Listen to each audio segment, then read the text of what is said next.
Почитувани, за само еден месец имаме втор скандалозен случај со штитеници од дом за деца без родители, кој што Министерството за труд и социјала се обидува да го сокрие од јавноста. 17-годишно девојче скоро 4 месеци било исчезнато од домот за деца без родители 11 октомври, а службите пред 2 дена пријавиле во МВР дека е исчезнато. Зошто некој сакал да го сокрие исчезнувањето на 17-годишното девојче од домот за деца без родители? Дали министерката Мила Царовска е запознаена што се случува низ институциите на Министерството и дали некој воопшто се грижи за штитениците од домовите? Што треба да се случи за Мила Царовска да ја признае неспособноста, да се извини и да го препушти местото на некој што ќе знае да ја врши функцијата?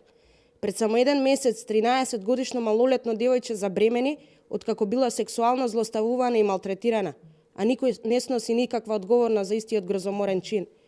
После тоа слушнавме за дете кое 6 месеци било исчезнато и пронајдено на скопските улици. Уште колку малолетни штитеници треба да исчезнат или да бидат малтретирани и злоставувани, за конечно да профункционираат институциите на системот? Додека Мила Царовска молчи, граѓаните очекуваат одговори, но и одговорност. Одговорност од министерката Мила Царовска мора да има. Најмалку што може да се направи е да си поднесе оставка поради неспособноста да ја води институцијата. Ви благодарам.